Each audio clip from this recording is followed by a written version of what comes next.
Started here. I'm are coming through okay before I get too far along. Uh, Not really in the center of my camera. There we go.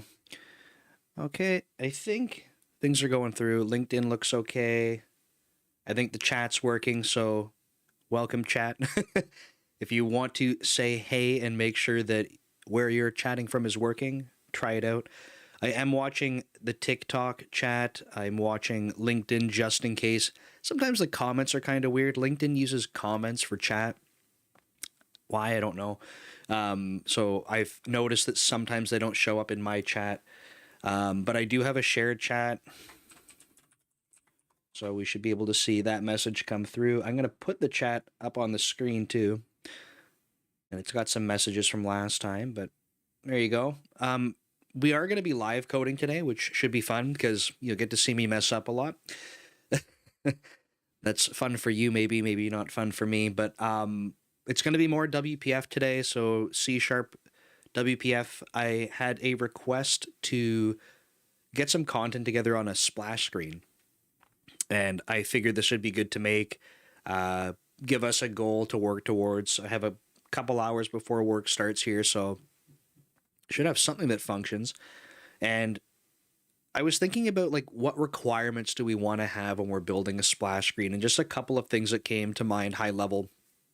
Or one, um, being able to dismiss a splash screen if possible, because just to give you an example, you might set it up so that you have a 3 to 5 second splash screen, something configurable, right? And then a user's like, great, I see it, like, go away. So being able to click to dismiss that I thought would be kind of cool. And on top of that, once we have something like that in place, being able to balance how that might be working if we support, and we should, background loading. The entire point, in my opinion, of a splash screen is to have background loading. You're kind of distracting your user with, hey, here's something nice, and we're loading in the background. So I'd like to make sure that we can try to support background loading, whether or not we have a progress bar or anything like that. TBD, I suppose, because I don't know if you've ever seen a progress bar that's accurate. I think maybe spoiler alert, they don't exist. So I do want to try and make sure that we can at least have background loading, and at least maybe some type of indication like here's a splash screen. You're not frozen, because maybe you're trying to dismiss the splash screen, but we're still loading data. We don't want to just like get rid of the splash screen, the loading hasn't finished, and then the user's like, why is this application frozen? So I think that's going to be the goal. Um, I've been kind of just messing around in this solution I have for like a WPF playground is what I called it. So I'll switch over to that in just a second. The application, especially window file copies, yeah. Yeah, we've probably all seen that where you're like, hey, it's almost done, and then it's like, 3 years left. So it's a pain in the butt. But I'll switch over to Visual Studio in just a second. I just want to remind people that it is a live stream and I am watching chat, so please jump into the chat, ask questions, whether it's about what you see on the screen. Like, that's great. If you have questions about other stuff, like, this is my time with you. So unless you're watching the recorded version, in which case, spoiler alert, I can't answer your questions live. But yeah, happy to answer other programming questions, career questions, anything like that. So let's jump into it and see me stumble through some WPF. I'm going to get my screens switched over here. And hopefully you see my window. And I'm going to bring my face back so you can maybe see me talking with my hands a little bit, because I tend to do that. Okay, so, and I should have checked this beforehand, because I think last time we were getting stuck on, if you're watching my last stream, this window wasn't loading for some reason. But I think we can do away with this plugin for now. So I'm going to go back and take that out of here. So to give you some context, the way that this application was set up was very much a plugin-based WPF app.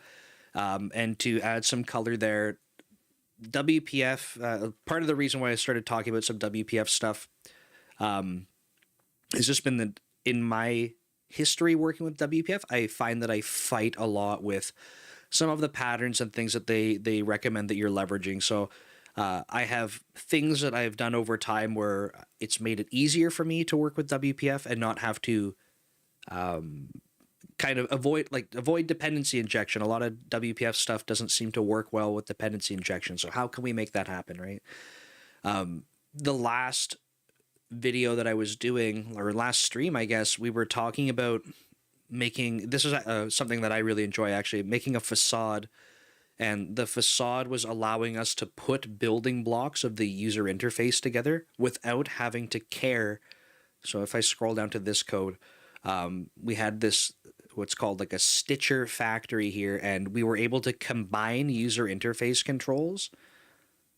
And in this case, we were saying that we want to treat them like a grid when we go to do it, and we could basically glue these pieces together. And in this case, if you look, I had parent set to be a stack panel instead of a grid, and we could still make it do grid-based combinations of those controls. So that was a fun video. But the other part that we had right at the bottom that I commented out was that we had this set up to be plugin based. So I'm going to go ahead and just temporarily delete all of this stuff here, just so you can see it all on screen at the same time. But essentially what I'm doing is I'm loading all of the types. If I highlight all this, loading all of the types from my running directory, and then that way we can start resolving them like you see down here. In this case, I'm loading the main window from a plugin. That main window doesn't even exist in the core application. So just a heads up for how this is set up. But I don't think for this demonstration that we need to focus so much on plugins, which will be a struggle for me. But I'm going to go ahead and I'm just going to drop that other code that's on my clipboard into a method so I don't lose it. I don't know if we're going to use it at all in this. Oops. Need a void there. So I just wanted to have that saved. Yes, I should be using Git and checking this in somewhere. I haven't pushed it up yet, but okay. So to start things off, we probably need to go put a main window back in here so we have something to show, but we're also going to need a splash screen. So my thought process is that I know I'm going to want two more controls at least. One is the main window, so that we can show that once the application is finished loading, and then the other one is, of course, the splash screen itself. And we're going to need both of those, but the other thing that I want to try getting into in this live stream is in WPF, there's a pattern called MVVM, so Model View View Model. And I think in other UI frameworks, there's a lot of other patterns that you use, like MVC Model View Controller is a really common one. And again, MVVM is like a really popular way that you approach WPF, but I found like it still leaves some things to be desired for me. Like I kind of miss having something that's like a controller or a presenter, depending on, you know, terminology and stuff you want to use. And I kind of came up with over time, like over my years of using WPF, almost like a hybrid of MVC and MVVM. And it essentially allows me to go have a controller to go change the state of the user interface and all of that. And it creates a separation from the legitimate WPF controls to just having like a view interface. And the reason I'm explaining that is because if you did watch the last live stream where I talked about this code that I have on screen, where we could combine things like this all stemmed from the fact that I had WPF apps that needed to grow from WinForm applications. So we had a mix of controls, and I didn't just want to have all of my logic trying to, you know, flip over from specifically WPF to WinForms and back and forth. It was just like, treat the logic as the logic, right? I don't want to have custom stuff for business logic that's going to change from WinForms to WPF. So I needed that layer of abstraction. But as a result, that's how I've been building stuff. Got some chat messages. Not sure if this is live. So yes, it is live. Hello, Mobin from YouTube. I'm currently learning C# and .NET. Are there project-based tutorials from start to finish on your channel which I can work more on and then include them on my resume? Sort of, not entirely. Depends how much of a project you're looking to do. A lot of my tutorials are building blocks on things. is how I would kind of phrase them. So I do have, if you go to, let me just put my website here. So if you go to my website, if you search for articles there, I do have, and actually on my YouTube channel, there's a couple of videos and a couple of articles that give you recommendations for how to come up with ideas for projects. And I would recommend doing that. There's also, I always like to give John Cricket a shout out. John Cricket has a newsletter called Coding Challenges. So I'll put that in the chat too. I believe it's this. If someone wants to check these links as I'm sending them, that would be awesome. But John Cricket has Coding Challenges, which is a newsletter. It's huge, very popular, and it's language agnostic, but he gives you basically a coding challenge like is being asked for here, and you can go off and build it. So I'm hoping, John and I have briefly talked about it, but I might be able to do a collab article for him and kind of put out a coding challenge for you guys to work on. But if you look across my channel, I think you'll find, like I said, building blocks. I've done a couple things, like if you wanted to make what's like an ASCII art generator, like there's some basic stuff like that. But between articles and some videos, you should be able to ideate your own projects. And just to briefly summarize what that looks like from my perspective is that I think a lot of people get stuck on, hey, I want to go build something, and they think about how to make money with it. And I just think it's the wrong approach if you're in the learning phase. You end up focusing on tons of distracting things. If your goal is truly to go launch a product or something like that, then, I mean, there's a lot of other stuff that goes into that other than just code. But if your goal is truly just to learn, and I feel like a lot of people watching my content, that is their goal. You're probably not watching my content because you're like, hey, I'm trying to launch my $1 million SaaS business in a week. Like, I don't think that's my audience, but I think my audience is like, hey, how do I get better at being a software engineer? And a lot of that, in my opinion, on at least on the tech side, is just building stuff. So instead of looking at how do I make a business out of my application, how do I go pick the right thing to build that's going to make me money, I just say pick something that's going to let you build stuff. Pick technologies that you're unfamiliar with and you want to get better with, right? And you can start with a really complicated thing. You could say, like, I could say, go build Instagram. And you would say, well, Nick, that's going to be impossible. Instagram is ridiculously big. It's complicated. And I go, great. Okay. Well, what part of Instagram could we look at building? And we just keep scoping down the problem further and further and further. You might end up, building something that's so simple as a part of Instagram. And it's literally just, how do I interact with a database, right? I want to be able to make a schema that looks like it can store post information. Cool. That could be a totally fine, like, first little application to go build, right? You're picking a database technology, you're learning how to go insert and read information out of it. Awesome. Get that finished. Now you actually have a building block to go add on to the rest of building out Instagram or something. But you use these projects as stepping stones for learning. And once you feel like you're kind of exhausting either your interest or your ability to kind of feel like you're learning new stuff about that tech, I would say, great. Like, you can go move on to something else, because the goal is learning, not to go finish something and sell it to millions of users. So that's the framing that I like to give people. And I hope that it gives you some flexibility about the stuff that you can go focus on. Awesome, Code Steps. It's great to hear. I'm glad that that's been inspiring. I've always, or I shouldn't say I've always, but I have shared before that when I started my channel off, there's two big YouTubers that I really like, so you probably know them, Nick Chapsis and Milan Jovanovic. And I've told them, and I never know if this comes across the right way. Sometimes I feel like it might sound like it's negative, but I hope that it's flattering for them. But I was watching their channels, and I have for years, and I went at the end of 2022, I said, I think I can do this. And it's not like Nick Chapsis and Milan aren't great at what they do, but I just remember thinking, they've been so consistent, and I think that if I just am consistent with creating content, that I can do what they're doing.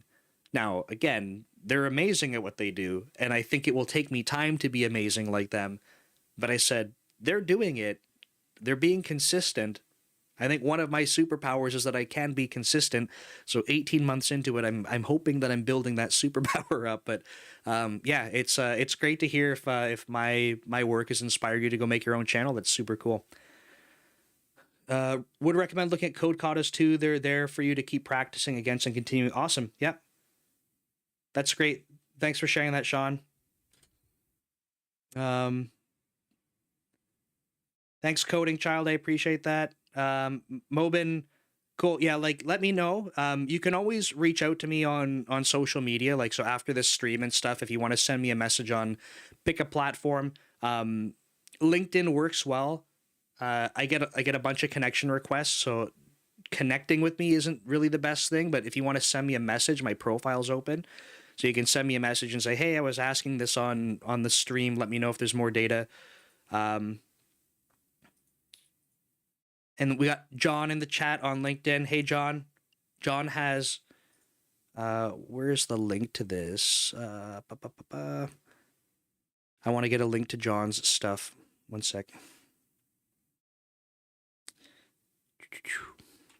John, where is your stuff? It's like it's not levels, FYI. Give me a moment. Why can't I think about it, John? This is what happens when you stream.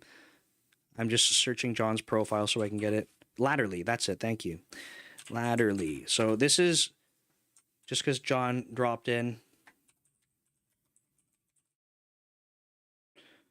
People. So John puts out a lot of really awesome content for people that are trying to get into industry. I really like what he's doing. There we go. Yeah, John put it in the chat as well. Thanks. Clearly, I can't multitask. I can't think, talk, and type. So, yeah, definitely check out John's stuff. Highly recommend. I always love plugging, like after I did my interview with John, John's got a PhD in economics. And it feels like it's very obvious when you talk to him because he has a lot of knowledge and like data, which is cool because even for myself, when I'm talking about things, a lot of it's like, I've been doing this for a long time. Here's my opinion on it. And John goes, well, I've been doing this for a long time too. And here's literally data that I can cite and point you to. And I go, okay, like, yep. Awesome. It's super cool to have that when people are backing stuff up. So thanks, chat. Thanks for being interactive. I'm going to keep going with the code here. But by all means, please ask away or shout at me if you see typos and stuff or something's not making sense. So the point where I left off was that we're going to have these two controls, at least two windows, a splash screen and a main window. We might start to see some of this other code come back where we're able to glue these pieces together. But the other thing that I was talking about was that I like building this hybrid of MVVM and MVC, and I haven't given it a fun name, a little fancy acronym, but it's mostly like MVC, but when we have the bindings and stuff for MVVM, it kind of blends them together. So with all that said, what I like to be able to do is think about the logical flow of things and less about the controls themselves. I've already told you that we're going to have two windows. We can come back to how they're actually presented and what we have to do in the user interface. To me, that's less important to focus on to start with, because we know we can go build any two windows, right? And just to prove it, like I'm going to go add two windows to start. So we'll do main window. Come on, Visual Studio. So we'll get a main window dropped in. Cool. And what's a good way to do this? Maybe I will do, well, it has a title main window, but we'll do on the grid. A fun thing I like to do that hurts everyone's eyes is we're going to just have some really bright colors so we know exactly what we're seeing as it's happening. So we have a main window set up. It is cyan in the background. And last time I did red, green, and I realized that's probably the worst. Not very thoughtful of me, so I will not pick red and green this time. But we will do another window. This will be splash window. And again, we'll give the grid on it a fun background color. What's a good one? Magenta. two colors that should hopefully hurt your eyes and make sure that you know what we're looking at. So our splash is going to be magenta. When we see magenta, that's the splash. So now we have two controls, but like I said, you can go spend all the time in the world you want making these controls look nice. And again, because there's about an hour and 40 minutes left here, instead of me going, oh, how am I going to design how pretty this splash screen is going to work? Spoiler alert, it's not going to look pretty, but you can go spend, like I said, all the time in the world that you want to go make those things pretty, do whatever you want. Maybe you just want a picture there. Doesn't matter. But I'm going to start trying to think about the logic for how we go present this stuff. So to start, something that we might want to do, and actually, yeah, let's do this. So I'm going to make a new class. Let me pull this up on the main part of the window a little bit. So I don't know if I want to call these things controllers or presenters, but I might call it a presenter just to, I don't want to attach too much terminology to the classes I'm building so people watch and go, well, in MVC, that's not exactly what a controller does. Like, I don't want to attach too much bias there, so I'm just going to call it a presenter.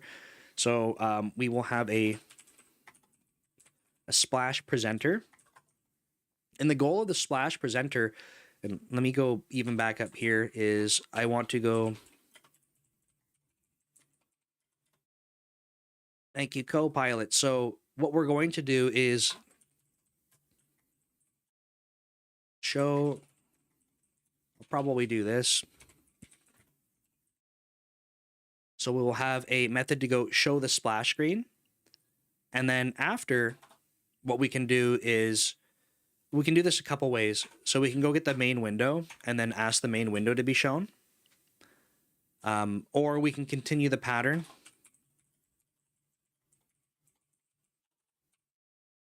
This might be overkill in this particular case to have a main window presenter. I don't really know yet. So we might be able to do that. And I could do the similar thing. Let's see if Copilot picks up on it. Yes, it does. We also generally like to have cancellation tokens on things. Just, I would say, even if you're like, you can't cancel this, I say, think about it. Default, I don't have one yet, but I like building the APIs such that they're there.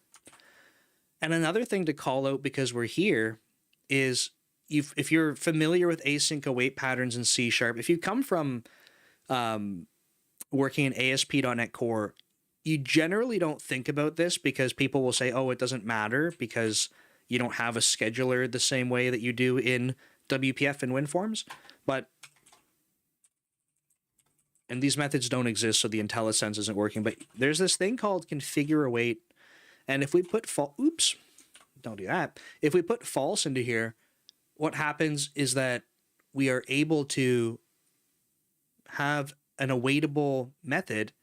And when this comes back, we're saying with configure await false, it doesn't have to come back on the same thread.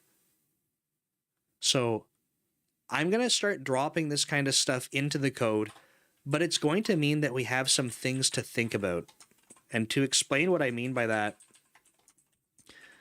when we're dealing with user interfaces and different threads, one of the challenges is that you're not able to, for like 99% of use cases, you can't really be interacting with user interface controls off of the main thread.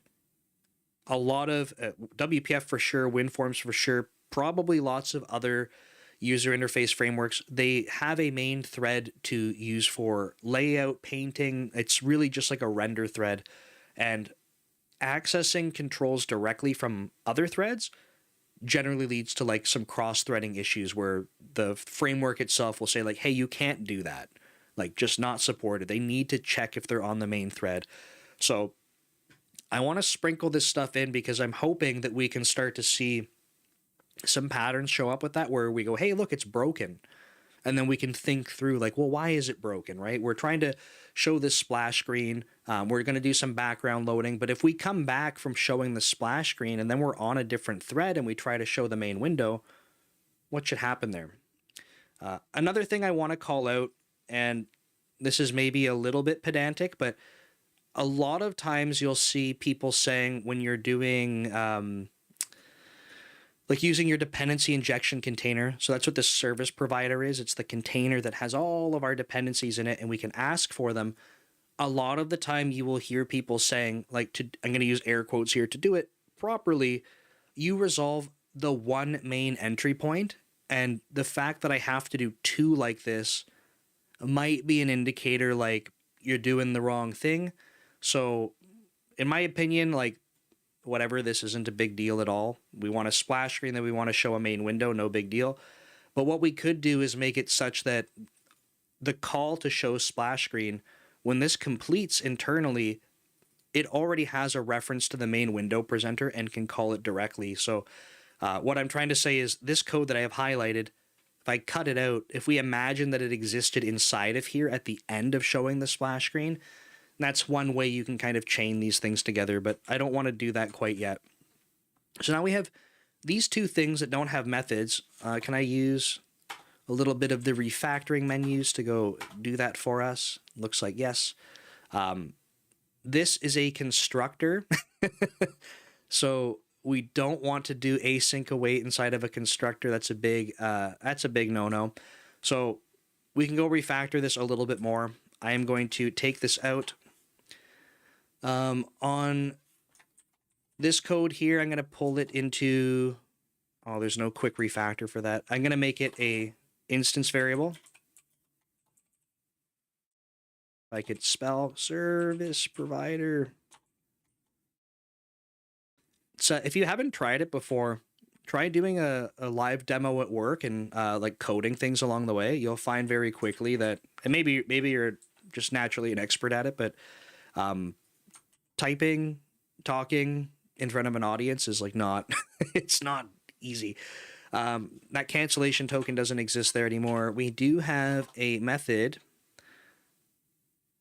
So we have an event handler. Both of these kind of suck because they're not async, but maybe we don't even want to do async on these because they're UI based. So you know what? Let's go do this. What I'm going to do is get rid of the async part. So I might have been jumping the gun. We don't necessarily have to do that. Oh, that's weird. I thought I generated two methods. I guess I didn't. That's okay. So we're going to have both these presenters show splash. So we don't want a splash task. So we're going to do that, and then we're going to do the same thing with the main window. So this method, maybe not. We have to think about how this is going to work from an asynchronous perspective, because when the splash screen's showing, we don't want the application to be locked up. That's the big thing. So we might have to think about how we're going to handle that in here. We could go launch a task and wait for it. So let's start with the splash screen. We'll come back to the main window. But, you know, a super simple way to get started here is private. We need a reference to the splash screen.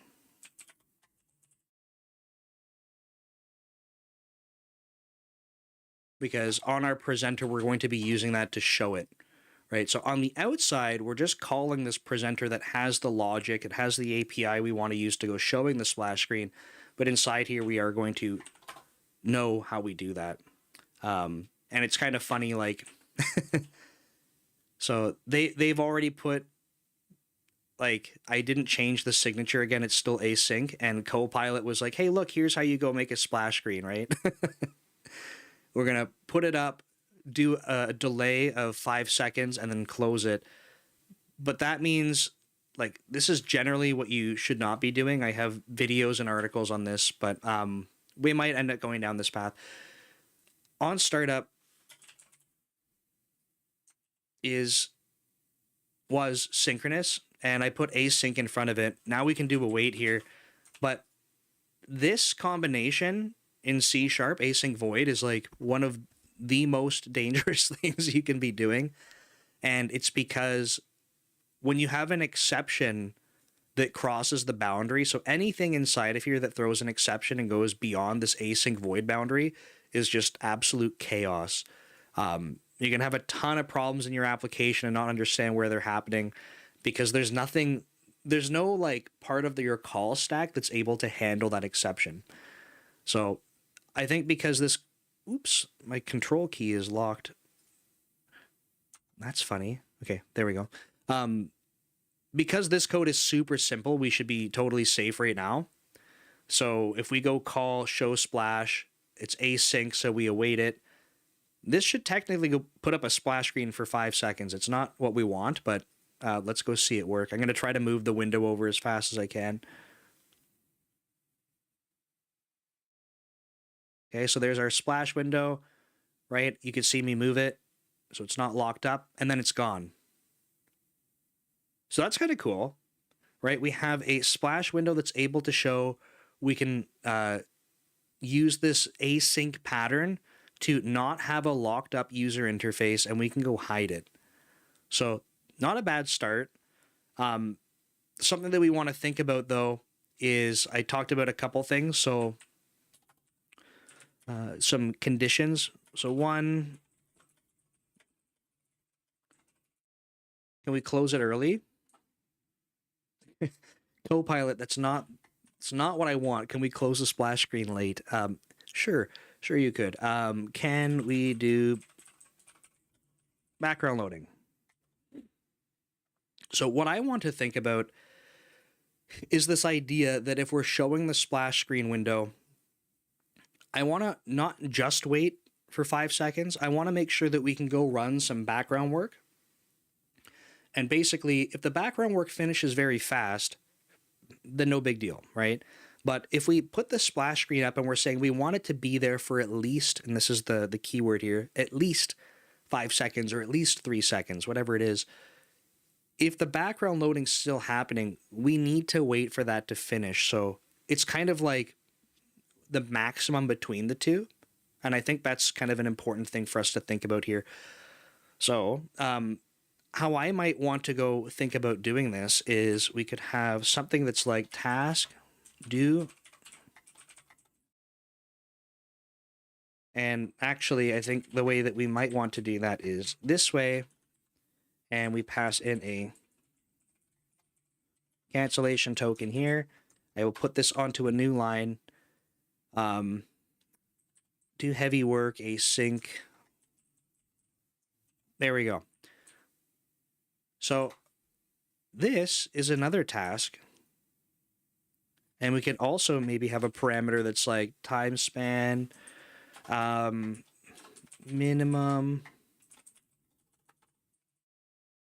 So what I'm thinking through here is I want to start parameterizing some of this, because I think what we're going to have happen is somewhere in here, this is just waiting for a 5 second period, right? So here we go. Now it's variable. So that's a nice little enhancement. And by the way, I'm just coding random stuff. I'm not like, I don't have like a true spec I'm working towards. I'm just thinking about some functionality that I might want in a splash screen. So if it seems like it's a little randomized, it's because it is. So we have this task, which is going to control the minimum. But I also said we have this guy going here. We need to wait for essentially, we need to wait for at least this one to finish. So, the way that I would think about doing that is, let's see, if we have a task,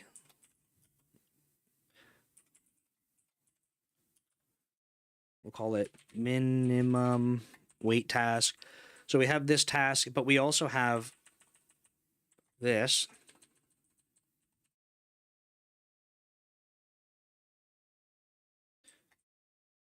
And I didn't have a cancellation token. So let me go put this back. We are going to go with the async pattern here. That means we want a cancellation token here. We'll propagate that. Whoa, keyboard. We'll propagate that through. Did I spell it? Yeah. I don't know what happened. So I switched out a USB hub.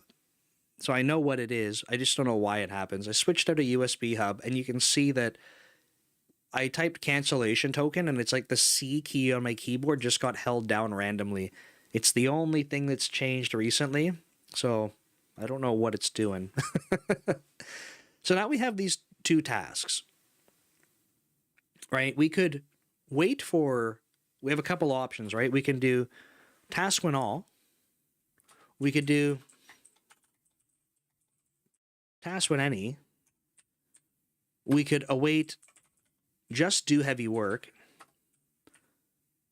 We could await just the minimum wait task, sorry. So I'm just showing you a bunch of options so we can talk through them for what we were interested in. Hello, Hussein. Good to see you. I was expecting if you were going to join, it would be from LinkedIn. So awesome to see you on YouTube. So the thing we have to think through here is like, okay, so if we're only waiting for the minimum wait task, I don't think that that's right. So I want to kind of document these, right? This won't work because we could still be doing heavy work. Okay, so I don't think that's going to work. If we only wait for this one, I don't think that this works either. So this won't work because it might be faster than the minimum time. And I think then by definition, this one doesn't work either. Does Copilot figure it out? This won't work because we could still be doing heavy work. Yeah. And we could also be doing, it could be faster, right? It's like this line is either of these, and both are problematic based on our definition.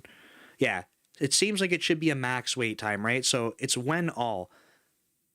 Now, the reason this is a little bit tricky still, and I just want to highlight this, is this line here on line 110, this comment. So we'll come back to that. But I do think what we want is this. And that means if we think through what we got going on here, when all means we have to wait for both of these. Right? So if there's a minimum wait, if this one, let's do this.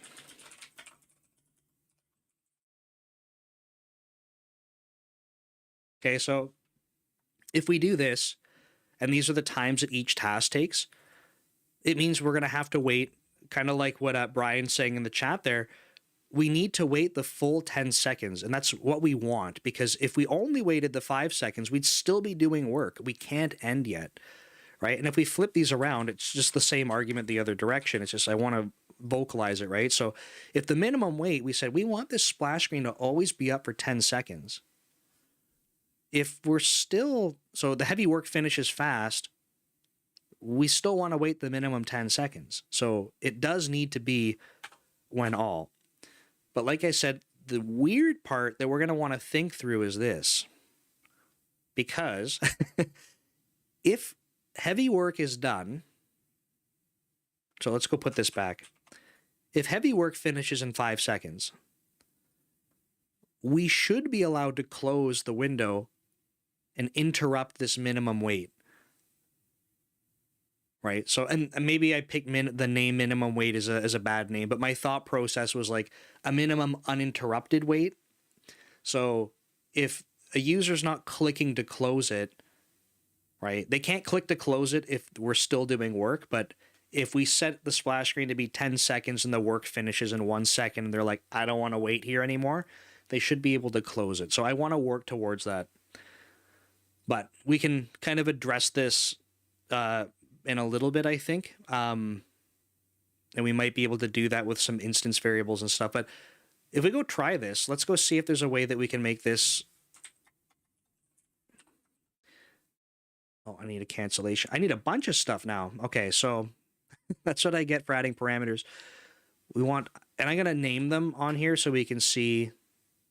Thank you, Copilot. We'll see what's up. I wonder, I'm very curious to see if there's a way that we can make this a little bit more obvious what's happening. So what I might, because I want to show that the heavy work is happening, right? So what I might do is yeah, something like that. Thank you, Copilot. But I think I might want to do, yeah, okay, let's do this. And then what I'm going to do is every iteration, so this is still going to wait a total of 5 seconds because 10 times 500 is 5,000 milliseconds, but I want to do a debug.writeLine. Let's do waiting in, do heavy.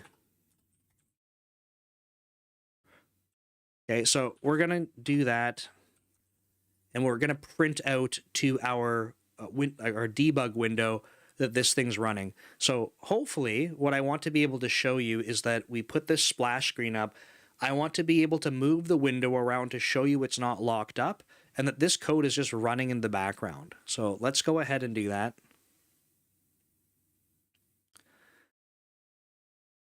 Okay, waiting and do heavy work. You can see I'm moving this splash around.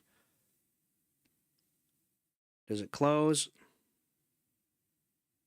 It closes. Okay, so that's good. Now, what did we do for parameters? So it waited a full 10 seconds. I'm going to run this again because I wasn't paying attention to that. But you can see that it's saying do heavy work, and I'm moving this around. Do heavy work stops. It's still going to wait that full 5 seconds to give us a 10-second splash screen.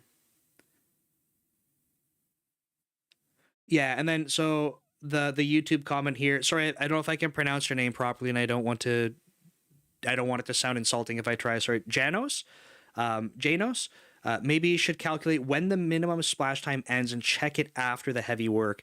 Yeah, so I think if we want to get to the point where we can click to close, instead of doing this in one line, so thank you for calling that out. I think this is the direction we will want to go. Instead of doing this in one line, right? If we break this apart, oops, that's not what I want. Await, really, Copilot? So await minimum wait task. Like if you do this, you're awaiting these sequentially, but the interesting thing is like they've both started. Okay, so we have these tasks, we're awaiting them sequentially. So we might want to do something like this where we can at least, or maybe the other way around, sorry. Literally, I just inverted what was said in the chat. So if we know we need to wait for the heavy work to finish no matter what. We can't close the splash screen if we're still loading. But the minimum wait task, that's a little bit special because that's the minimum we want to wait if someone's not going to interrupt us. But they can interrupt us if this part's done. So we might be able to do something kind of cool there. Now, how we want to do that, that's a different story. And I'm kind of thinking about this on the fly, by the way, because I haven't had to make a splash screen like this in probably now like 6 years. So it's been a little while. So I do think this is what we want to do. So we'll put a to do.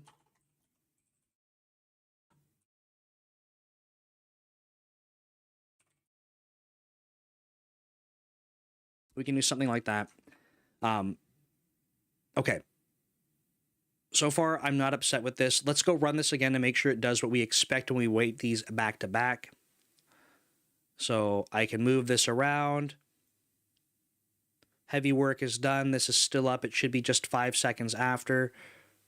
And it is, right? So this gave us this. It's just that now we have the option to potentially do something different here. Okay, so I think that's a good start. What's a way that we might want to think about this?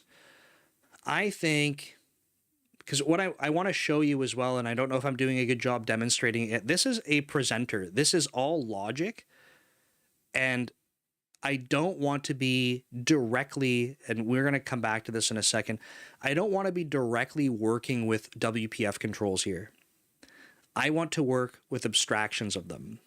And again, for your use case, this might be totally fine. You might not want to do the level of abstraction that I'm showing here, and that will be totally up to you, totally cool. I want to call out why I'm doing it so that you can decide if you want to make such a decision. For a typical WPF app, it might just be absolutely overkill. If we go put an interface for splash window as an example, you might say, well, Nick, I know that I'm only ever working with WPF, so it's not a matter of swapping the technology out. So first of all, I just don't care for that. And that's totally cool. And then the next part might be, okay, well, if the technology is the same, do you ever want to swap the implementation of your splash window? And you might say, well, no, why would I ever want to do that? And that's totally valid, right? I'm not saying that it's a thing that you need to go do that. I have these patterns from over time that I like to use because when I am comfortable doing them, they don't seem like any extra overhead. They are in code, but they afford me some other things because when I ask you the question, do you ever want to swap the implementation of your splash window? When you tell me no, I go, that's a totally fair reason. But then I say, well, don't you ever want to test this thing? And for me, I want to be able to test it without putting a window up on screen. We'd have to go change our task delays and stuff to be testable, so we're not going to go wait like 5 seconds or whatever. But one of the reasons that I like having interfaces on my controls instead of the controls themselves is so that I can test my logical flow. And it's one of the reasons that I like having presenters or controllers. I found that when we start dropping, and this is one of the things that you're probably all familiar with if you've been building user interface applications, right? Like a lot of the time we're pushed away from putting a lot of code behind. Like code behind on a control should be, I say should be, not has to be, but we try to make it such that it's very focused on what the control is doing from a presentation perspective, right? How it looks, maybe the layout, stuff like that, but not business logic. We try to pull the business logic away. And, you know, again, for me, one of the reasons for pulling the business logic away is that I can have the business logic completely separate from the control. And I would love to decouple it from WPF entirely. Like that's where I like to get to with my levels of abstraction. And again, you have to think about the context you're working in. If you're saying, Nick, at work, we're just building a WPF app and that would be absolute overkill, I agree with you. You don't have to do what I'm going to show. So I do want to, I'm already losing my voice. Good start to a Friday, but I'm going to go start putting an interface on here. And it's going to be I splash screen. Now, kind of interesting, this kind of, I know we've been talking about a splash screen and I called it a splash window. This is actually a little bit of muscle memory for me. So some of the naming that I used to use is the implementation of the thing we're talking about. I almost always will name based on the WPF or WinForm control, right? So it's a splash window because it is a window. And I purposefully called this splash screen instead of I splash window, not only because it is a splash screen, but I was using the word screen to represent the abstraction of a window. What I mean by that is in WPF, we literally have a window. In WinForms, we have a form. If you're building, like what I was doing was building stuff in Unity as well. So what controls do we have in Unity? Well, I don't know. It might just be that you want to call the thing you're looking at. It might be a scene in Unity, but I would just call it a screen. It's my abstraction to refer to all these things because the presenter doesn't care about the implementation of the technology, right? That's the point I'm trying to get across here. So drop that on, and we're going to start to see that we have some compilation errors, right? There's no show and close.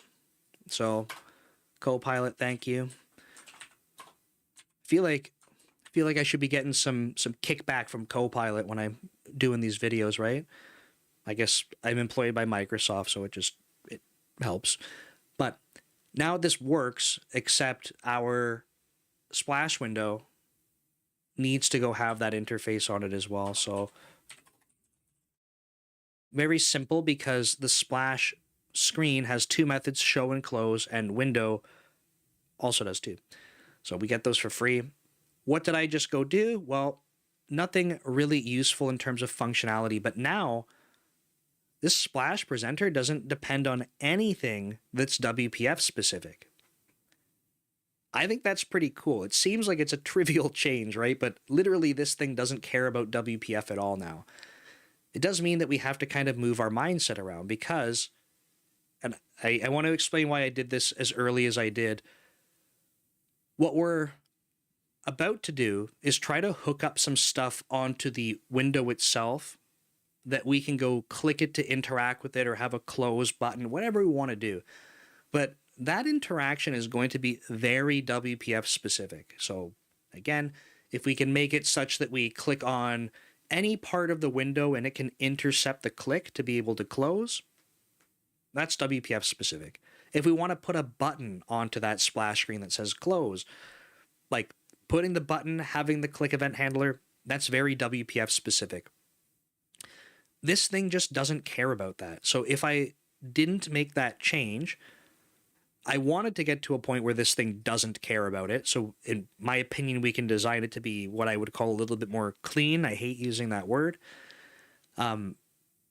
If I didn't make that change, we get a lot of access. We get access to the entire window. And I feel like we might be cheating a little bit because we have so much access to it. So I wanted to kind of put something in place where it's like, look, I want you to consciously think about how you're interacting with this thing. And that way, if you want to swap your window out for a wind form, or you want to do something entirely different, having mocks, or you could even, because I've done weird stuff like this before, you could have your presenter show console data. Like you could literally go make a splash screen that's a console, right? Okay. That's why I wanted to do it. Hopefully that context helps. I know it might seem like overkill though.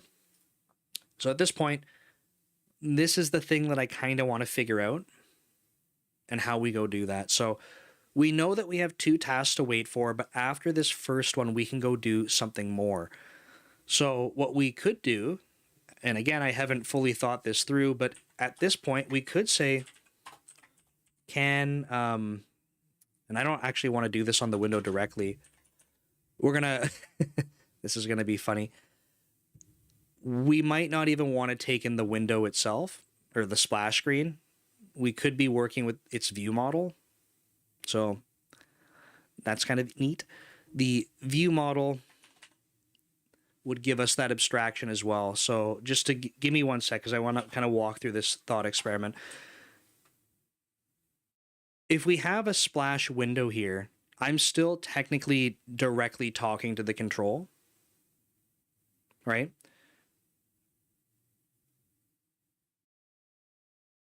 Thanks, Susanna. I appreciate that. If I go to have this splash window here, if I put like something like can click to close, maybe a terrible name, can close early, right? We could do that, and then we could essentially allow the splash window to have something else that can close itself.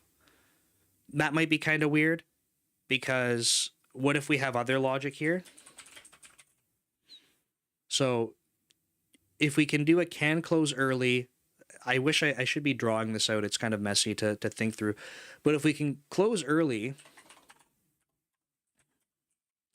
what happens if the window itself is window? Yeah, it's better English there. What happens if the window is responsible for closing itself? So we say, hey, you can close early. And then basically it's like, cool. And it handles literally allowing the user to close it. If we had other logic here, it might get kind of weird. So we have to think about what we want this interaction to look like. I don't think there's a right or a wrong answer here. I just want us to be cognizant of it. Sometimes what you'll see is if we go back to the splash window XAML, sorry, that was, that magenta is very jarring. I have regrets. But like I said, you'll know when it's the splash screen, right? If we know, how do I want to say this? Okay, so if we have a window like this, it has these controls in the top right. Okay, so the fact is that when this thing's up, if I just go run this now, oh crap, sorry, I left this code in here. Come on, get out of here, Visual Studio. If I just go run this now, like I closed it, right? I cheated. Is that what we want to be able to have happen in our application? Like I don't know. You have to make a decision about that because you might say like, yeah, like someone should be able to just close it and that's going to terminate the app because they didn't wait. I don't know. I can't remember the state. No, I can't remember what it's called. It's been too many years. One sec. WPF hide minimize button. That'll tell me. There's a property, but oh no. Someone's talking about using resize mode. That's it. Thank you. Tool window. Oh yeah, you can make, but it's what's it called? Is it a type or do you change the actual? So it's not that, but you can set a type, right? I thought. But there's also this resize mode. So that's not what I want. Let me just search WPF. Window style, thank you. I've said this before, that what's really cool about live streams, and I don't know if people notice this, but when people are interactive in the live streams, it's literally like pair programming. And if you don't see the value of that just from being in this chat, like that Brian was able to see what I was doing. I have a microphone. Brian doesn't have a mic, right? And he's just able to know what I'm doing and jump in and say like, no, here's the thing you have to do. So I don't know if that was exactly it, but there tool window.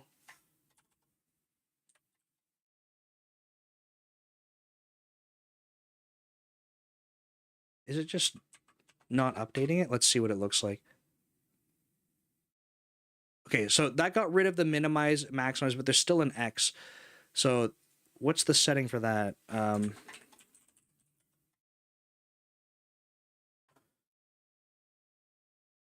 know there is a... People are still saying P invokes, but I don't think...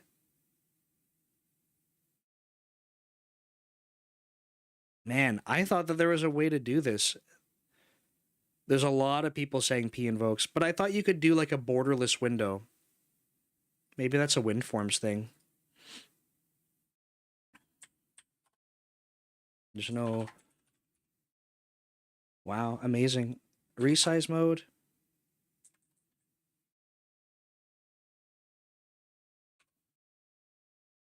If you're in the chat and you know, I'm trying to get rid of this X.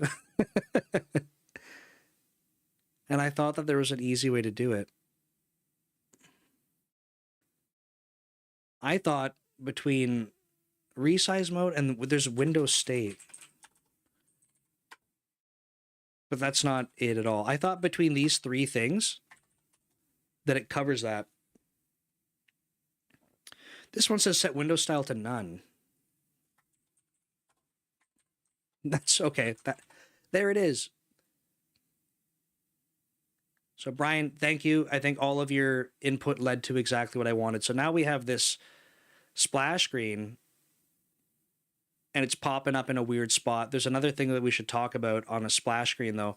So Windows style none is nice because you can't just go close it, right? People are hijacking the window.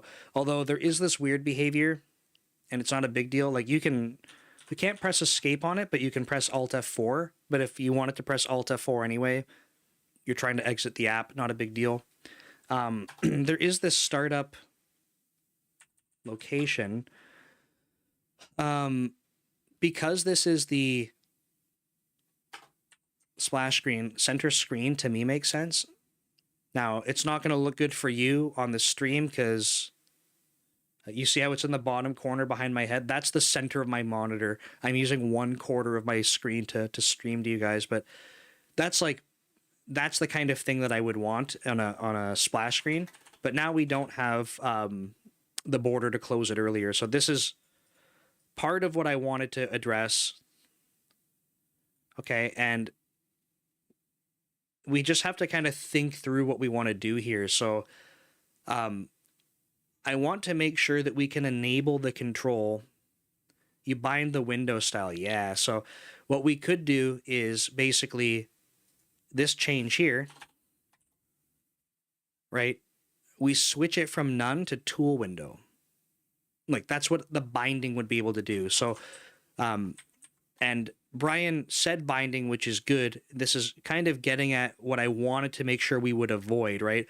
I don't want to be in this position where I'm talking to the control directly and then I say like window style. And then I go like whatever the system, okay, so what namespace is this in? So this is in whatever, I'll see in just a second. Window style is in system windows window style. In my presenter, I would like to have, like I said, I want this to be as agnostic as possible.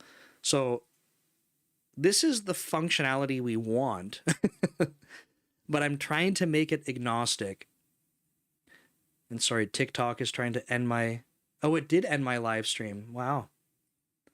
We don't, TikTok's kind of crappy for streaming. I'm doing that again, just starting off the stream.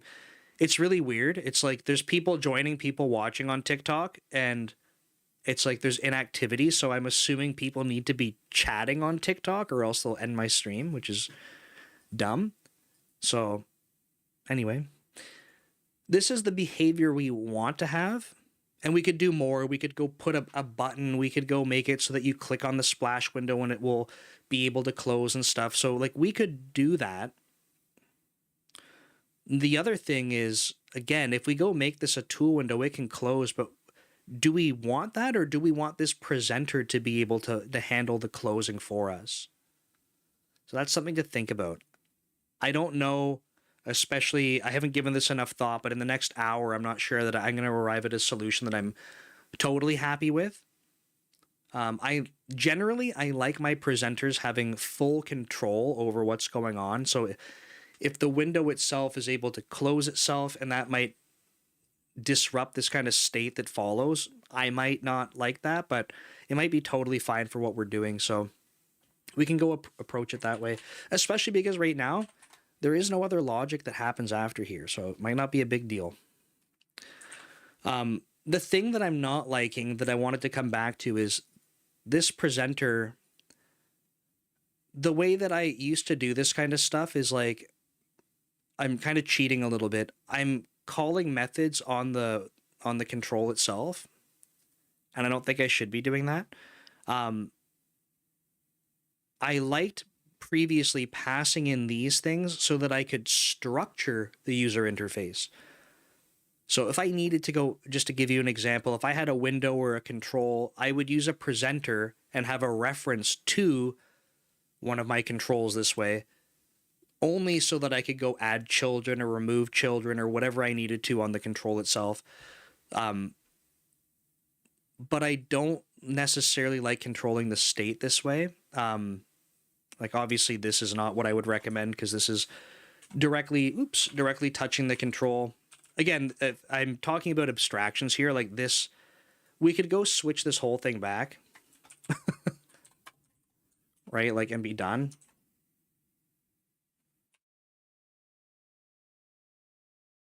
Right? Like this, this basically does it. Hopefully, we'll see. Right? There's an X, you can close it, done. So you might be watching this going, well, why are you overcomplicating it? And I mean, the answer is, I mean, that's how you do it. That's the easiest way. It's already done. What is still kind of weird though is like, let's do this now. I'm going to put a debug right line.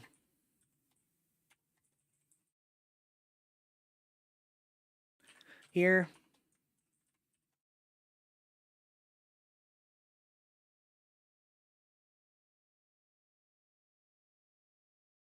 And another debug line here. And we will do up here.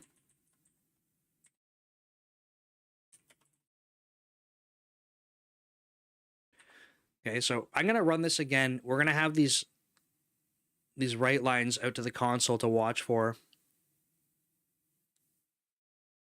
If I close it, oh crap, it ended the application.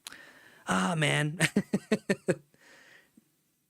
Let me, I gotta come up with a better example here. I'm gonna show the main window after we we do this thing. Ah, let me cheat a little bit here. Sorry. What is my namespace? WPF Playground sample application. I wasn't expecting that to happen because there's no other window. Like it's just done. So nope. Main window dot. Really?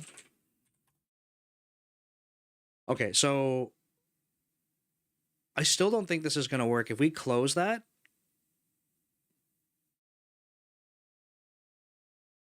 if we close this right away, there is no main window. So this is an interesting situation. If you close the splash screen and there is no other window, it's just going to end. So we have to be a little bit more intelligent about how we do that. Okay. That might mean that we don't want this. Maybe. Or we do, again, I'm moving back from the interface just so we can quickly iterate on this. You might do splash window dot closing. Okay, and then we could basically break out of here. You could do, oh, what am I talking about? Let's do another cancellation token, okay? So, and I want to do a linked token. How does that work?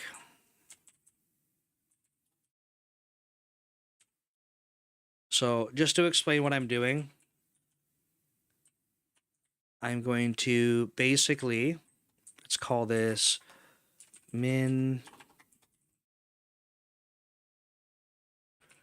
I'm just trying to make the name a little bit shorter because I don't want it to run off my screen while I'm streaming. I usually will give things very verbose names, but just trying to make it a little bit easier on the stream. So, what? Oh, sorry. That's absolutely not what I want. Await. There we go. Dot token. Thanks for bearing with me on that. That was a bit of a brain fart. So what I want to do is say, hey, look, if someone's trying to close this, let's go cancel the wait task. And I actually don't even know. We might not even be able to hijack this in time. And this is maybe another reason why we want to do the main window presenter. So sorry, I'm jumping around here. I think I might have a solution for this. Okay, we had, where was this code? On startup. I was about to put this other code that would show the main window after. But we're not going to do that. We're going to pass in the main window presenter. And the point is that once this thing's closed,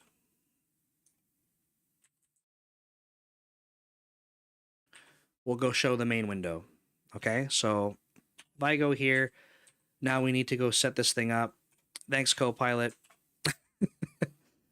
Just press tab and you have a program. So let's walk through what this is doing now, though. We're saying that,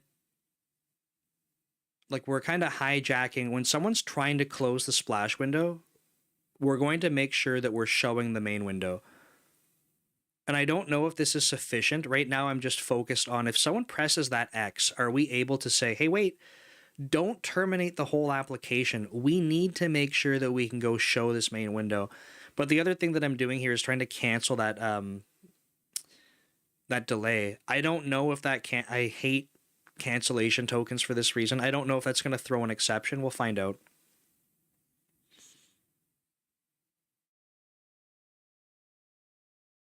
So press the X. Okay, so doesn't like that. That's fine. I wish There was an, if you are familiar with a nicer way to do this,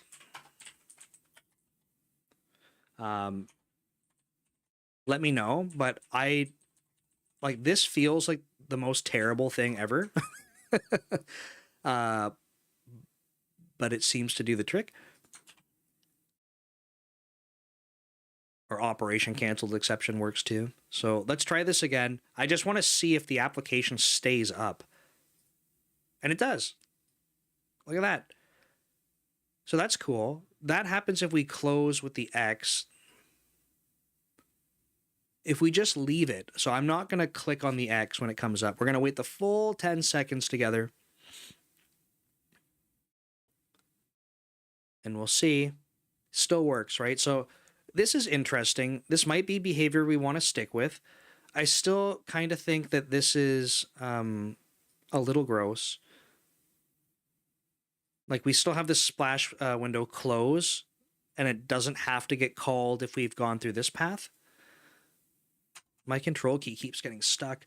So what we might be able to do is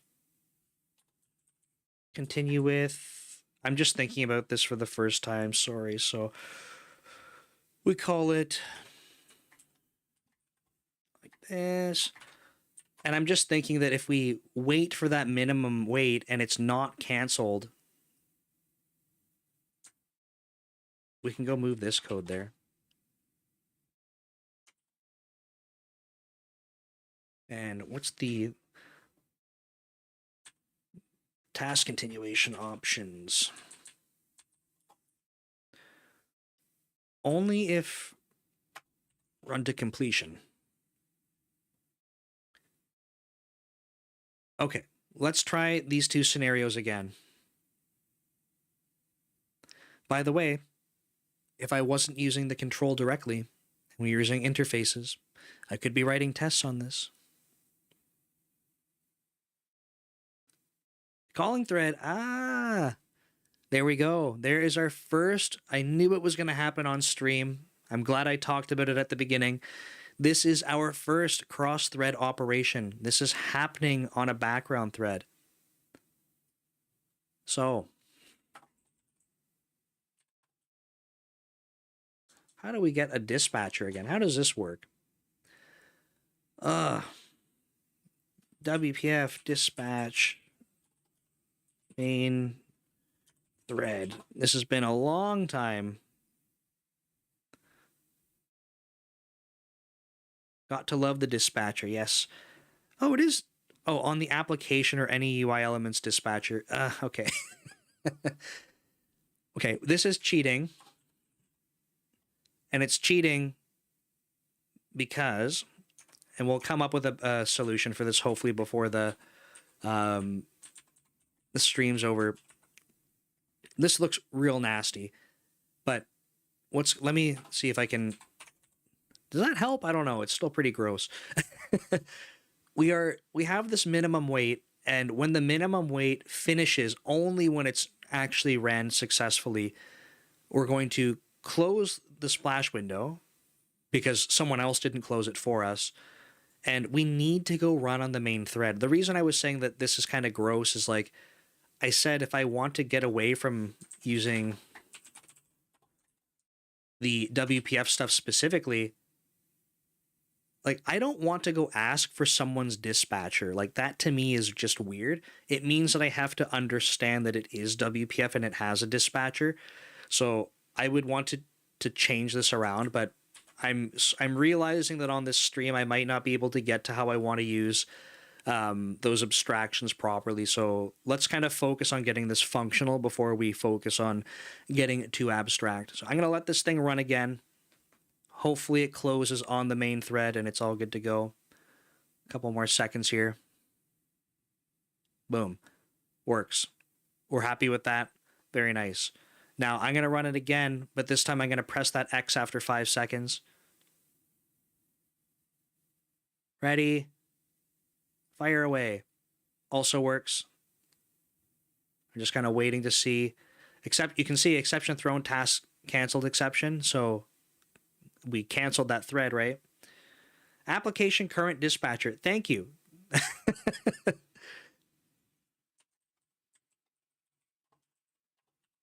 Excellent. Okay. And then the way that this would work is I would want to go one further. If you watch a lot of my stuff, you'll hear me say that I hate watching, or hate watching, hate using static references to things. So this breaks a lot of my design philosophy. But this type is a dispatcher. Is there an interface on this thing? No, why would there be, right? That's okay. So I like to do this. So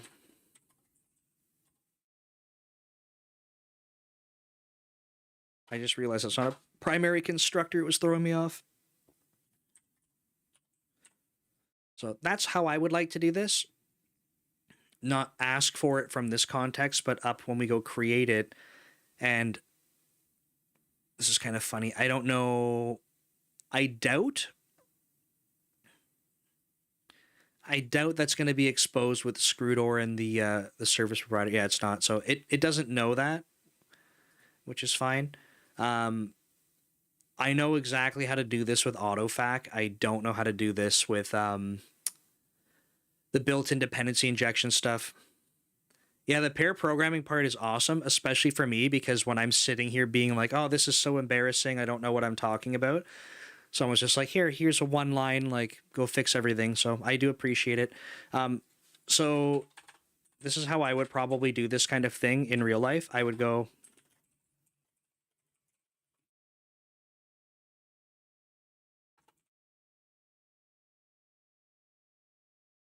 I'd come back to it.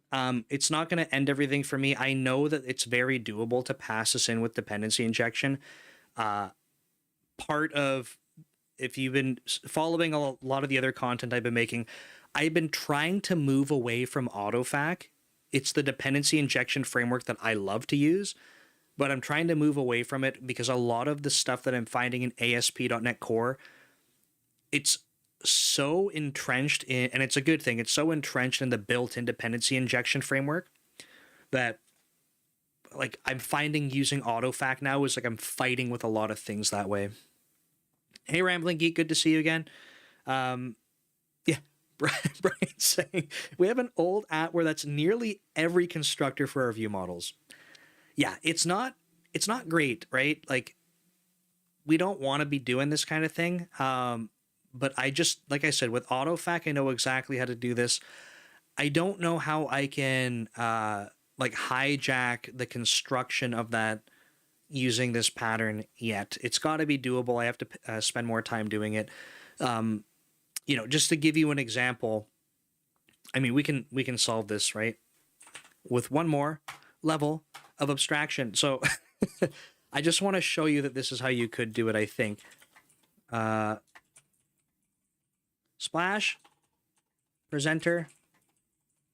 There you go. This will go solve everything.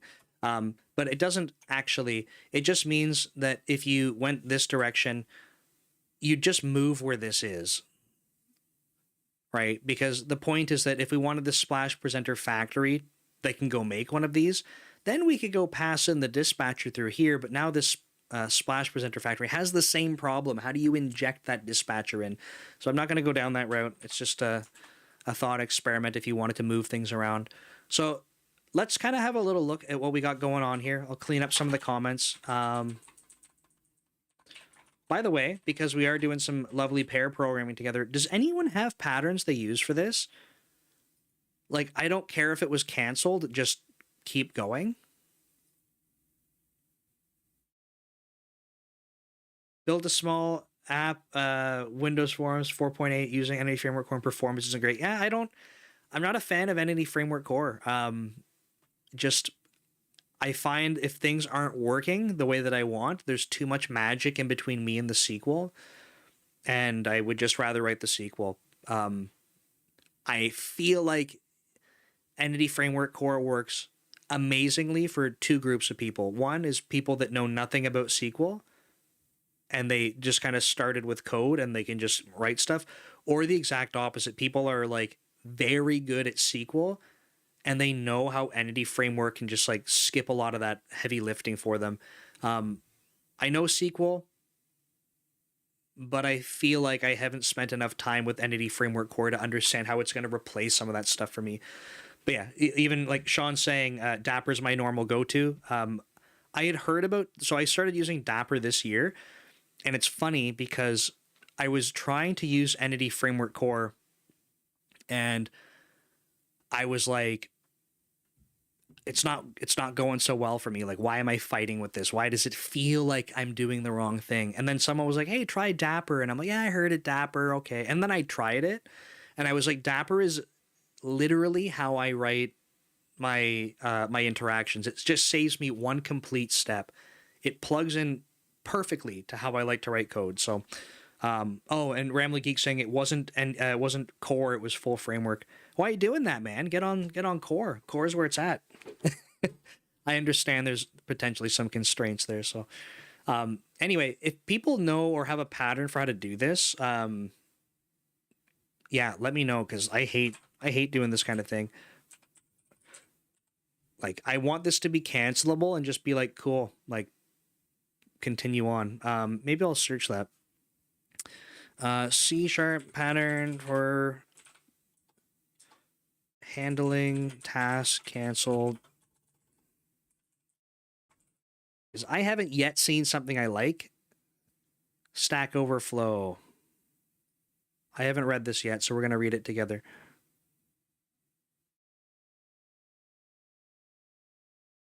Okay. So, literally, the thing that we're looking at, right?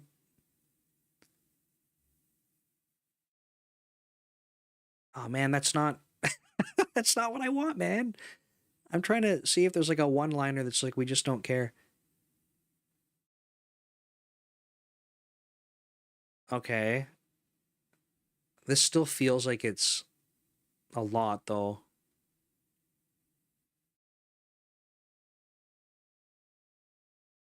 Oh,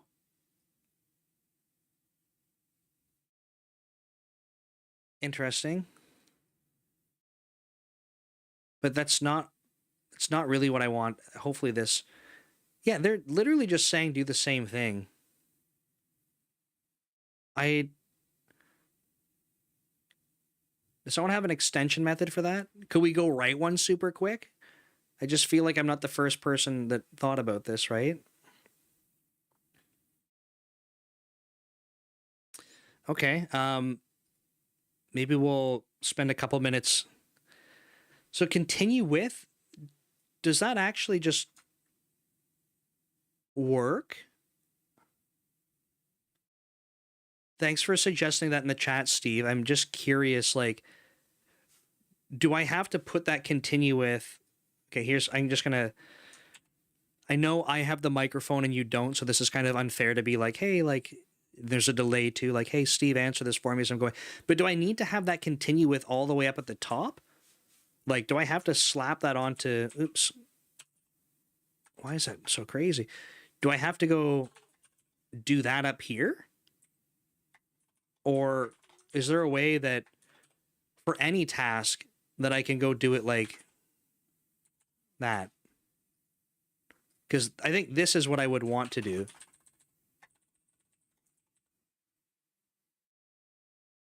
And I don't know if that works. It does. Okay, it does work. Let's see. That's why I said I can't be the first person that's been like, why does this suck? Come on, Steve.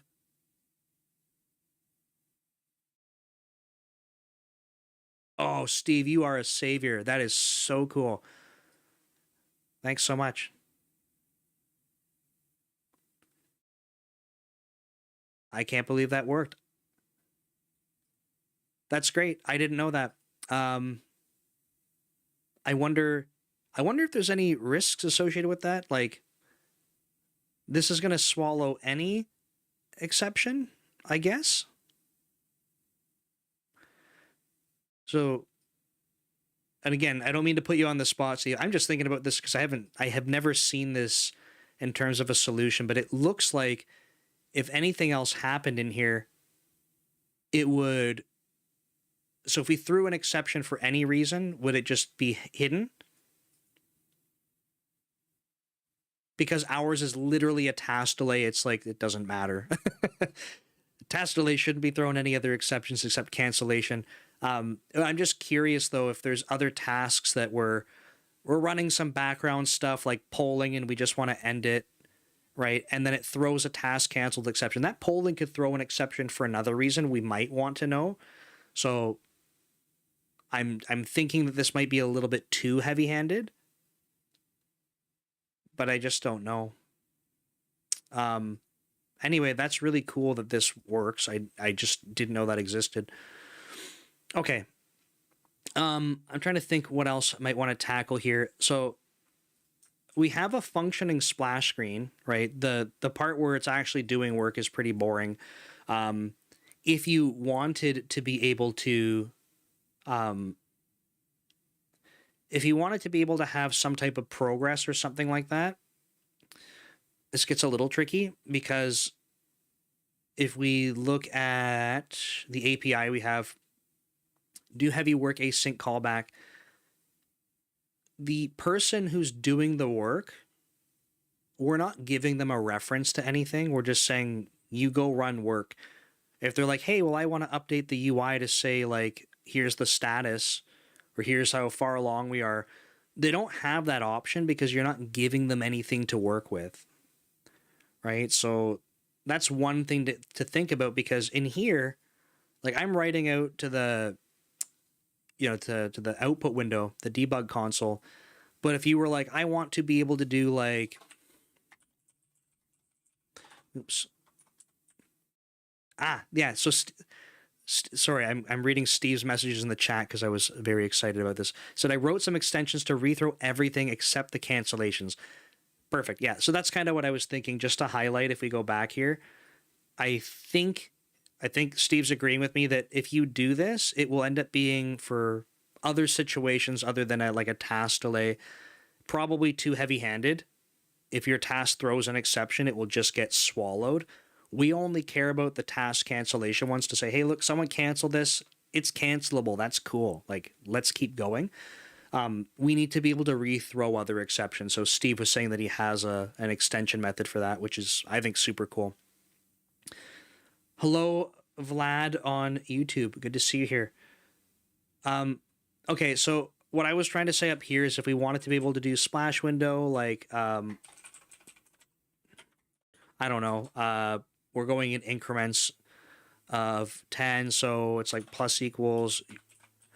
Like, if you wanted this kind of thing, we don't have it. And that's because our callback doesn't have it.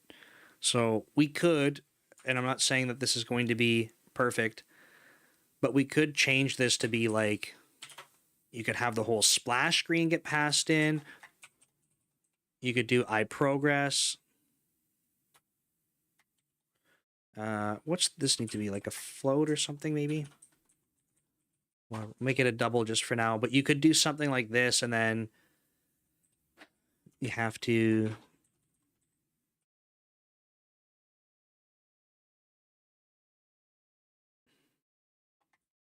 right? So we could go report the progress, and it might just be, I think this goes on a range of, I actually can't remember how this thing works, but you might be able to just go up by one, or every iteration, my goodness, we want to go up to a max of one.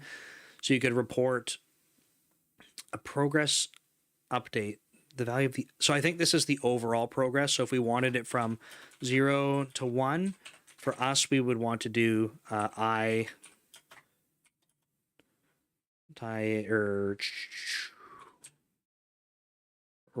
Am I losing my, why can't I do math right now? Yeah, that's right, because 10 would give us 1. So that's a way that you could do it, but then we'd have to go down to here, and we need to give it the progress, which we don't have. But you could go change it, so your splash screen, you could either have a progress reporter, you could make this thing itself.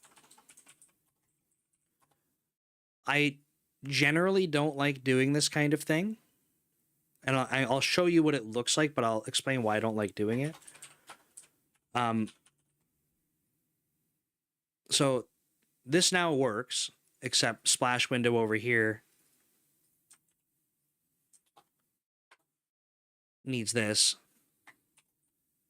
So I generally am not a huge fan. This one is so simple that it doesn't make a big difference. I don't like doing this kind of thing normally because I don't like building deeper hierarchies. I know it's just an interface to slap onto this thing, but we're now saying like that there's just more stuff that this thing has to do. I'm just not a. I'd rather personally, I'd rather have smaller, more purpose-built classes. But again, just to make this super straightforward, um, let's go back to here. Where was the work? Sorry, this part. So this is kind of interesting because this is supposed to be done on a background task. But if we want to report progress and show it in the user interface, what were we talking about earlier with the dispatcher, right? So this is coming from a background thread, but if we want to go report progress and we want to show something on the user interface, what are we going to do? So let's go hack something up. We're going to go put a text block. Wow, amazing. Copilot is just lovely. I'm going to cheat a little bit too. I'm breaking all of my rules just because there's not a lot of time left on the stream, but we wouldn't be doing this kind of stuff with directly accessing the controls. We would have view models for them. So I'm trying to be very, very explicit that I am breaking some of the rules that I like to have. So if we go back to here, if someone were reporting this, if we were to directly just go progress text block and do this,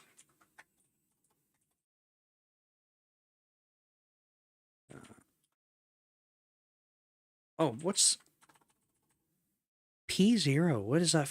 Is that a percent? I never know my format strings. I'm going to leave it because I think that's a percent with 0 decimal places. I think. So if we go do this, I think it will throw an exception because this is going to be on a background thread by the time it gets to us. So let's go run it. Oh, I was wrong. It just works. That's cool.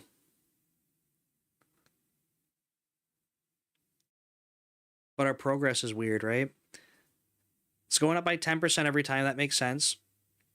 We could go do this to make it more exciting. So just for what it's worth, I thought that the way this was working, we were going to be on a background thread. So why did it not blow up? Very interesting. Let's see.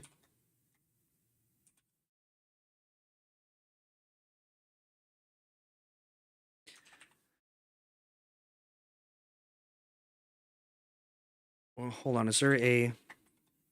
That's what I want. Let's run it again.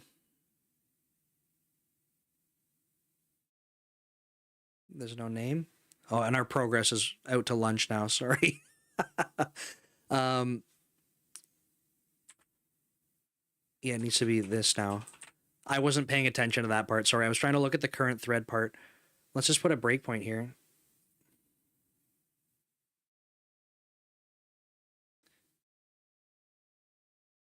If we look... Oh, sorry, this computer doesn't have it set up. I'm going to pull up the threads window. I just have to be able to read.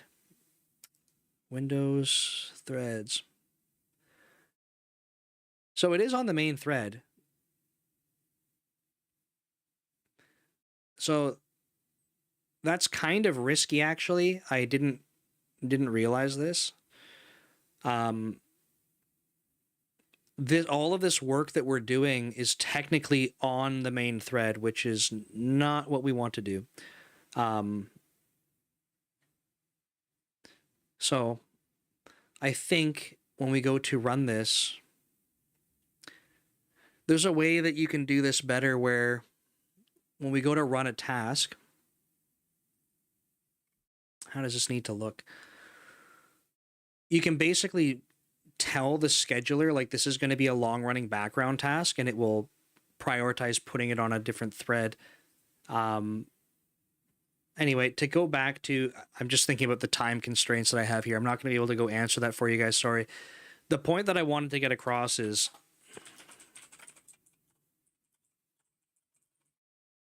right, you need to ask this question before you go do this. This is one of the biggest issues when we're dealing with this kind of stuff that's asynchronous work and user interfaces, is we need to know the answer to this question. Because if we don't, we're in for a world of pain. But we have the solution for it, right? So you can do dispatcher. Yeah, there we go. I was hoping that Copilot would just pick up on exactly what I'm trying to do, but apparently not. All right, so we have this if we're not on the main thread. But like we just saw, it is working. But I think personally that something is not right with how this work is being done. This should be done not on the main thread.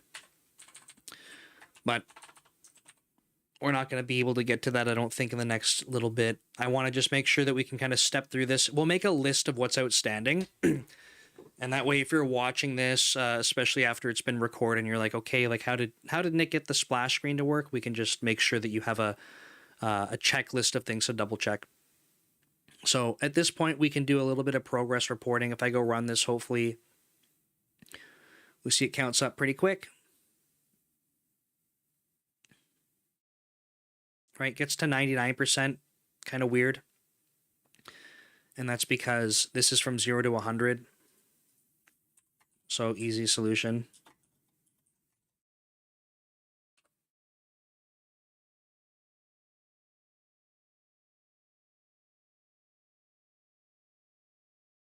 %, right? So that's good.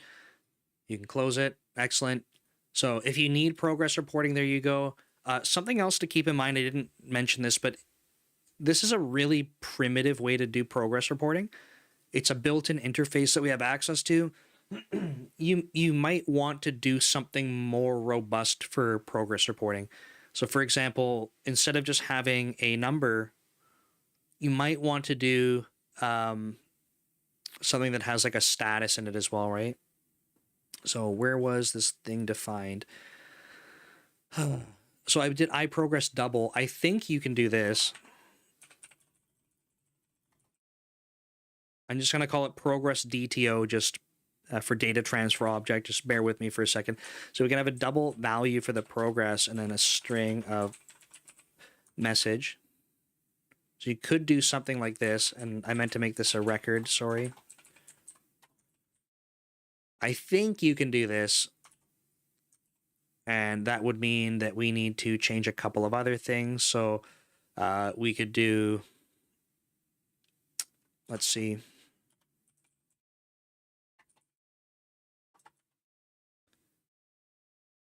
There we go. Copilot, so creative. So, and it kind of messed up, right? I actually need this because it's off by 1. So I'll put the progress info here, but this progress DTO, if we go back over here, sorry, I'm jumping around here. This was the other spot. It needs to have this, which means this needs to be here. And that way we can do something a little bit more interesting. So let's see. Can we, there's a progress bar. Nice. Okay. So we can have a progress bar and a progress text block. So you could do something like value.message. Come on, Copilot. Here we go. That's kind of confusing. Progress info. There we go. So we could do something like this and combine them. Sorry, let me collapse this because it's distracting me. So here, we're literally able to now pass in progress in terms of count, right? How far along we are, and then some message. This is obviously a very boring message, right? It's just saying which one we're doing, but let's see. Oh no, why doesn't that work? That progress bar sucks. That is a Windows progress bar if I ever saw one. It's because I think here the progress bar needs to have a max. And I think I just have to do that. Let's find out. That's much better. You're not waiting for forever for it to happen. So there we go, a little bit of progress. I actually wasn't planning to do progress on the splash screen, but that's how you can tackle it. With about 20 minutes left, I want to start wrapping up. Make sure if there's any questions, I can answer them for people. But the things that I want to address as we're looking at, I'm going to make my list. Let's do it above here. Okay, so first thing, how to move away from the splash window control and get to an abstract interface. But the second part to this was, should we be using a view model for the splash window instead of, not what I wanted to say, Copilot, instead of using the view interface directly? So let's talk about these two things very briefly. You will recall, hopefully, that I had splash screen. That's what I wanted to have here. But we have to go deal with this stuff, which I think is fine. This isn't too hard to do. Right? This is basically just having an event on our view, which is simple. So just to prove it, splash window. So window has, let's see. I just want to jump to the definition so I get the signature.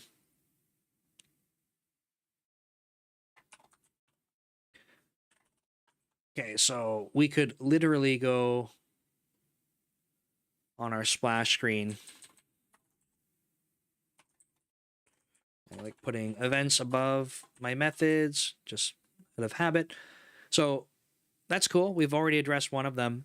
I don't want to go put this onto the view interface. And this is where I'm getting a little bit torn. So I don't want to do that because for me, this should be like, this is very specific to WPF. I think having a closing event handler is fine. Like, that is something that, in an abstract sense, that could be on WPF, that could be on WinForms. That's a concept that applies to other things other than just WPF. But this is literally a WPF specific thing. So I would like to make it such that I don't have to know that from my presenter. It works, right? It works, but that's why I'm just leaving this back as splash window for now. Because I'm going to put the fix me here. Should this be done through a view model with a binding and a converter? Okay, so this together, and maybe I'll copy this as well, up to here. So we want to move away from that control. We want to get to the interface. But this next part is like, really, how much view model versus the view do we want to deal with?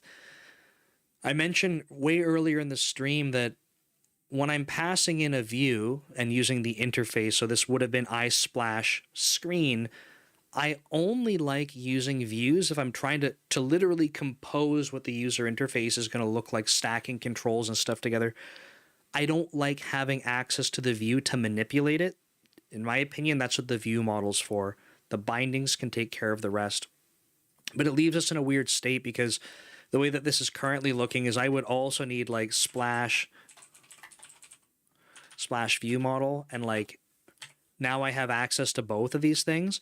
To me, that doesn't seem right, but it also suggests to me that I don't need that splash window. And I'm going to try to explain this. I don't need the splash window because if I had a splash view model that was set up properly, like I would have, instead of this, it would be splash view model dot can, right? I'd have that. And the other thing is like, I wouldn't be hooking up directly to this views event. I want everything to go through the view model. That's the point, but it's kind of weird because like I said, I'm combining these two use cases. So I apologize because I thought that on the fly I would be able to figure this out. Like I mentioned before in other streams, I spent a long time doing this stuff and having this work properly, but it's been probably over 4 years since I've been doing WPF stuff, and probably 6 years since I put together something like a splash screen. So for now, we have this going on. It's not the end of the world. Like we showed earlier in the stream, it is functional. This works. So it's kind of hard to argue with working code, especially if you understand the trade-offs you're making. And in our case, if you're only building WPF, like you're not really missing out on anything. The other thing that I wanted to call out in terms of things we could improve, how can we pass in the dispatcher via dependency injection? And if we go back, that's this part right here. This is pretty nasty. We want to make sure that we can pass this in and not pull it in, if that makes sense. To explain why that's important, I was talking about this presenter. The goal, this is kind of full circle before I sign off here. The goal of the presenter was that if we have the presenter, we have the right abstractions in here. In order to go make this stuff very testable, we don't need a WPF application. We don't need to have the WPF controls shown. So you're literally not launching a WPF app to go make the splash presenter work when you want to go test it. Yes, some of the task delay stuff we'd have to go figure out. There's solutions for that. But we can make this very testable by moving away from WPF specific things. Because the way that I think about presenters is that they just don't care about the technology you're working with. They care about the flow and the logic that you're trying to have. So I would go build in business logic or workflow logic into these presenters, and they just don't care if you're dealing with WinForms, WPF, or anything else. That's the goal that I have. But the way that this is currently working is like, this is a hard dependency on WPF specific stuff. Right? It's literally saying if you want to go use this, you need to go have a current application. Like that doesn't feel good, because if you're thinking about writing a unit test over this, you have to go have an application. That feels gross to me.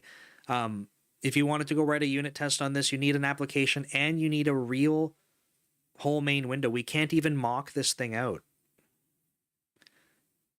So, and then obviously I talked about the task stuff, like for delaying tasks, you'd want to probably have something else other than this in place, because it makes it so you don't get a lot of control. But the point is that if the goal was to make all of this testable, we're not quite there.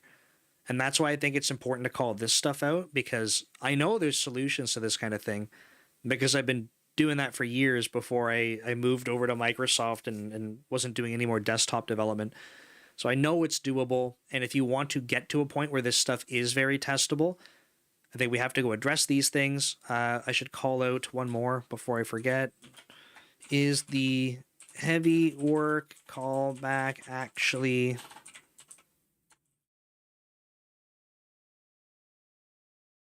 So is it? I don't think it is. Can we force it to run on the background? Another way, just to mention it, is instead of using a task to go do that, you could literally go use a background worker. It's a class, right? We can go do that. My goodness, come on, worker, do work. You can hook up an event to it. No, that's not what I wanted. Copilot was fighting with Visual Studio.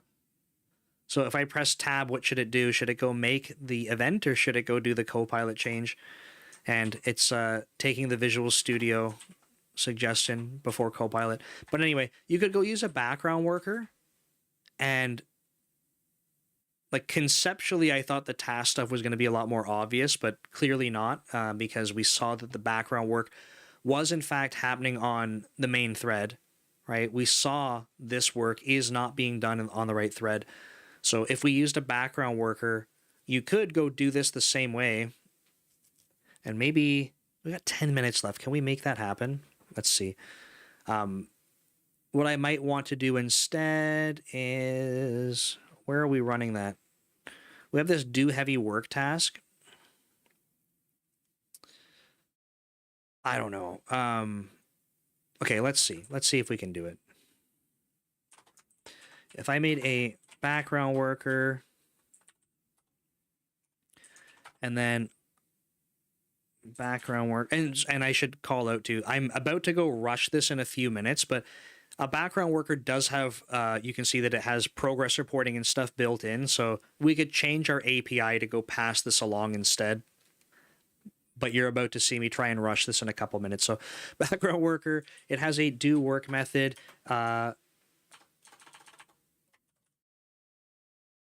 Sender E. Okay, what I wanted to do was basically this. Oh, Sean might save the day. Come on, Sean, let's see it. Nice. Thank you. So, okay, so yes, I think you're right. This is with reference to the dispatcher folks. So if we go back up here, I think what Sean's saying is absolutely right. What's tricky is that my goal was to have Screwdoor load everything automatically, and I don't think we're going to have that. So I like doing this pattern because it will just automatically go find and register everything it needs to, but it's going to break down. So I think what we do want to have is application.current.dispatcher here. And can we simplify this? Nice. And can we simplify this? Nice. And I don't think we want that. We want dispatcher. And that means, hopefully, thank you very much, Sean, for checking that out.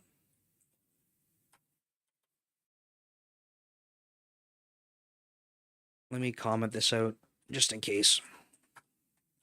It's crunch time. I got to start work in less than 7 minutes. Okay, so I broke probably this stuff down here. We're going to try and do 2 birds with 1 stone, though. So there we go. This should go run it on a background thread now. It better. It's going to mean that our progress reporting needs to have this stuff. Okay, so this is forcing it to run on the main thread when we report the progress, because this stuff better be done on a background thread now. And do we need to wait for the background worker to finish. Oy. What's a good way to do this? Semaphore slim.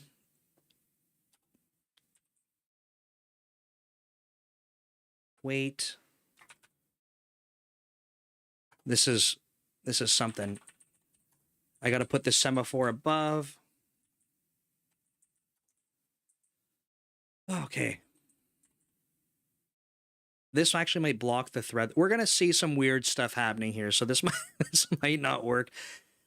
I'll revert it if it doesn't, because I want to see if the dispatcher at least works. I was just trying to see if we could hack together getting a background worker to make all this stuff happen. I am feeling like that's not going to be the case. Is it release I want? I thought there was... Yeah, maybe. Okay. Let's see. Never works the first time, right? Doesn't work. And I think we probably made a deadlock. I think this thing here. Someone was joking with me. They said, on LinkedIn, they said, I want to see you have a deadlock. Like, go code that. And I was like, I guarantee you I'll do it without trying. I think that's what happened here. Or is it because I didn't start it?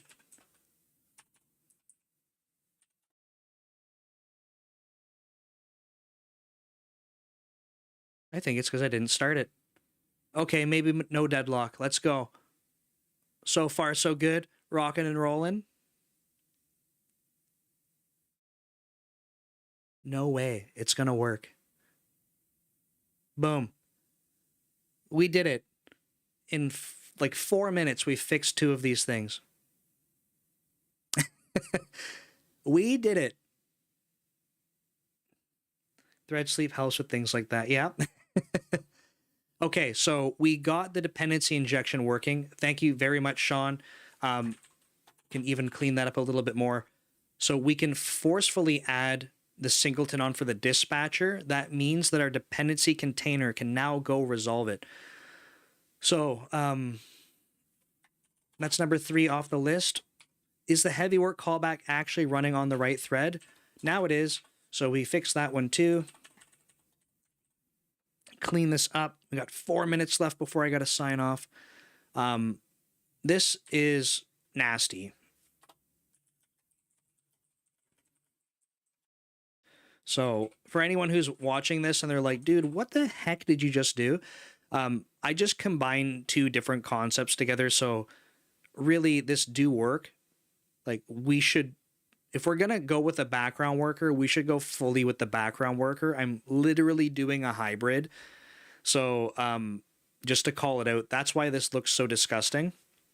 But to explain what's happening here, because I rushed through it very quickly, is we have a event handler that's just going to say when the background worker needs to do work, and this is going to run on a background thread, just go run this callback that we had before. That's all that's happening here. Run worker completed is an event handler that runs when this thing is done. And I believe run worker completed does happen on the main thread, in case you're curious. So when this thing's done, we're saying, hey, go finish and trigger this semaphore so we can move past. And I should go run this one more time and make sure I can move the window around. And I can. So this all works.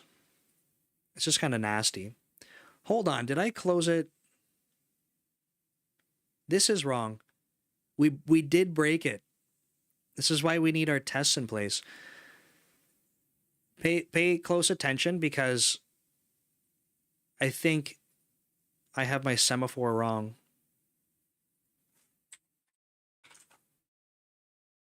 Does this fix it?